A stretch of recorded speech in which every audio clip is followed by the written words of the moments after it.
mga boss, welcome sa channel ko. Papaanda rin natin tong Ducati ko ngayong umaga. Mambubulabog tayo ng mga tao na natutulog. Let's do this. Cold start. Ano oras na ba? 7:14. Medyo maaga pa. Alright. Ooh, that's loud. That is loud. So, kamusta na mga boss? Cold start right there. So, gagamitin ko tong winter gloves ko ngayon dahil sobrang lamig. Ngayon, ano ba ngayon? Weather check. Weather check tayo. Kung mapipindot ko. Sheesh, now. Hindi nagwa-work eh. Okay. Weather check. 41 degrees. That's pretty cold. It's okay. Naka-Ducati tayo eh. Mainit ang Ducati eh. So kaya ko gagamitin itong Ducati ko ngayon dahil na-miss ko tong Ducati ko. Na-miss ko tong motor na to. Dahil ilang weeks din ako nawala. Like more than 7 weeks. Nagbakasyon ako kaya sobrang na-miss ko to. 7 weeks na walang sakay-sakay, walang start dito sa motor kong to. Today, tara, malamig pa siya eh. Ganda rin tong gloves na to ah. Ngayon ko lang to nagamit eh, pang winter. Hindi siya ganun kakapal, hindi rin ganun pinapasok ng lamig. So, okay siya. Hinihintay na lang natin mag 2 bar yung temperature niya para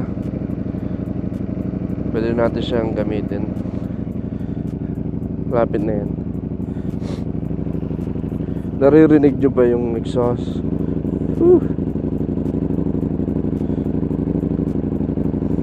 Malupit na tunog yan. Nag 2 bar na siya. So pwede tayo umalis. Ha? Pwede tayo umalis. Baka malate pa tayo sa work. Kaya naninibago ako sa oh shoot, kailangan ko ng pagas. Umiilaw. You know, umiilaw yung gas. Tara, pagas tayo. Damn bro.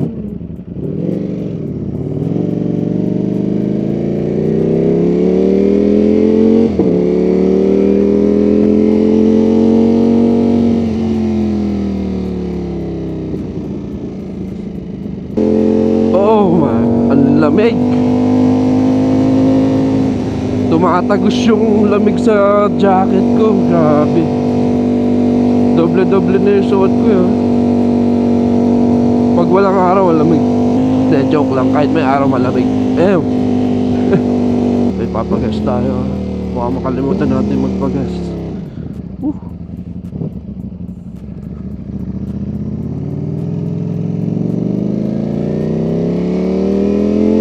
Bulabog tayo ng tao.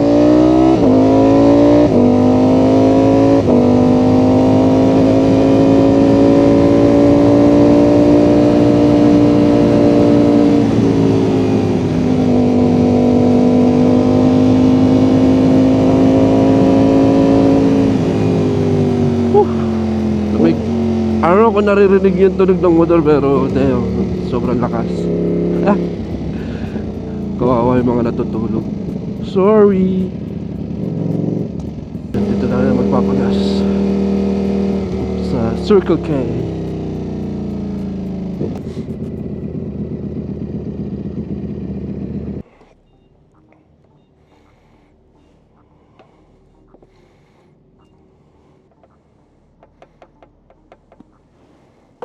Tapos na tayo magpagas. So alam nyo tong Street Fighter, di ba? Wala tong gas gauge. So ang ginagawa ko, pupunta ako sa trip A and then nire-reset ko siya. Yan. So pag umabot dyan ng 80 miles, doon ako nagpapagas. Kasi mga konti lang ang ito eh, gas range or depende sa sa pagpatakbo mo.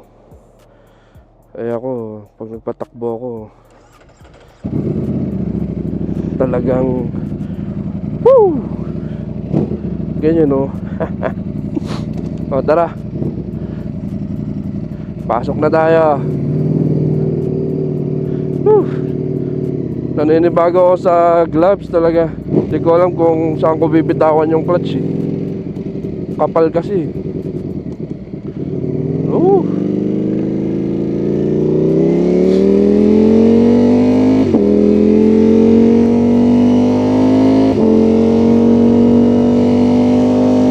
Diba nabanggit ko sa inyo, 7 weeks ako nawala. So di ko ito napahandar. 7 weeks na yun, nasa Pilipinas. So nasa Pilipinas ako, nakatry ako magmotor doon. So ang motor ko doon is Yamaha Sniper 150. So 150cc lang yun.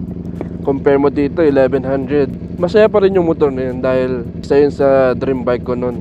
Gusto kong magkaroon noon nung bata ako eh. Pero ngayon, kung magkakaroon ako, okay lang, I'll take it. Nag-ride kami doon dahil may grupo kami dito na pangalan is DPS. May grupo din kami doon na DPS Philippines naman. So sila yung nakasama ko magmotor. So ang nangyari, ang ginamit ko nga is yung Yamaha Sniper 150. Tapos pumunta kami sa Pangasinan. From Zambales hanggang Bolinao sa Pangasinan.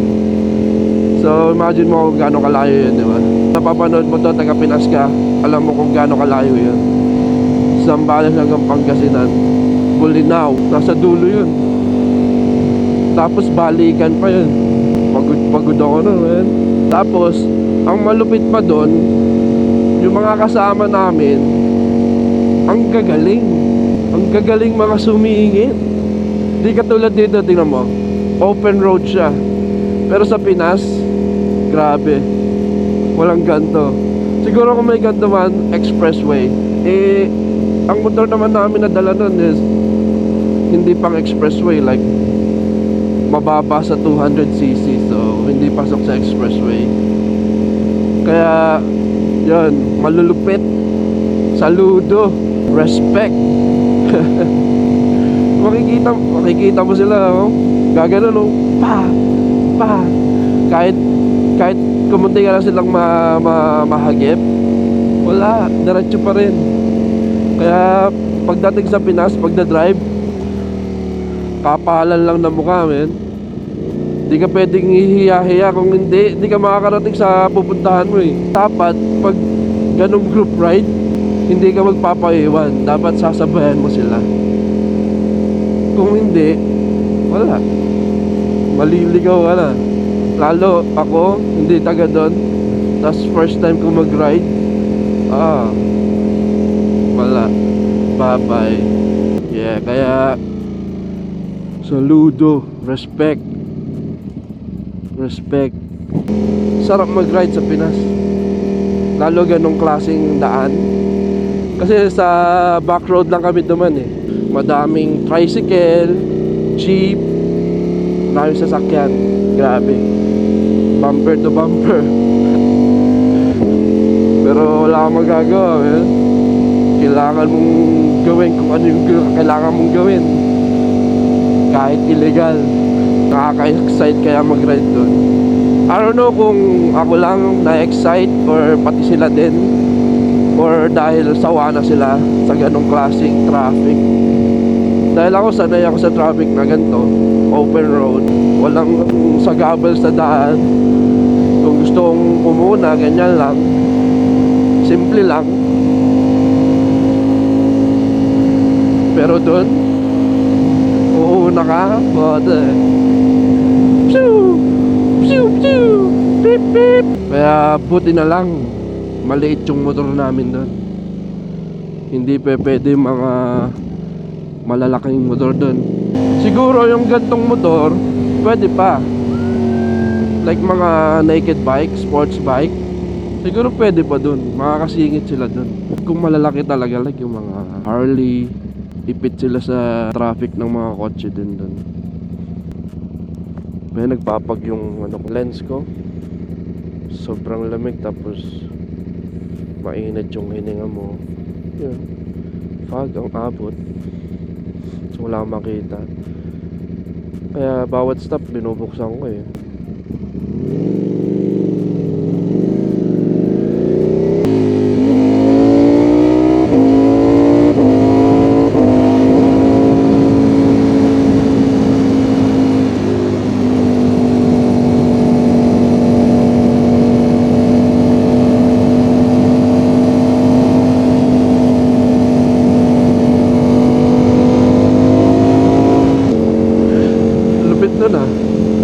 Walang kasalubong. Wala sanang pulis na makasalubong. Hindi, patay. Bayad ng ticket, sagot pa sa asawa. So malapit na tayo sa trabaho ko. So puputulin ko na siguro maya maya itong video na to. Kung napapanood nyo to ngayon, comment lang kayo kung anong gusto nyo. Talk shit kayo, ganun. Okay lang. Pero huwag nyo na kakalimutan i-like yung video. Libre naman yun eh. Pati pag-subscribe, follow, libre lang yan. Huwag kayong mahiya, pindutin nyo lang yan. Pa. Libreng-libre, walang bayad. Wala namang mawawala sa inyo, di ba? So yeah, thank you sa papanood. Kung umabot kayo dito sa video na to, thank you. Malulupit na boss.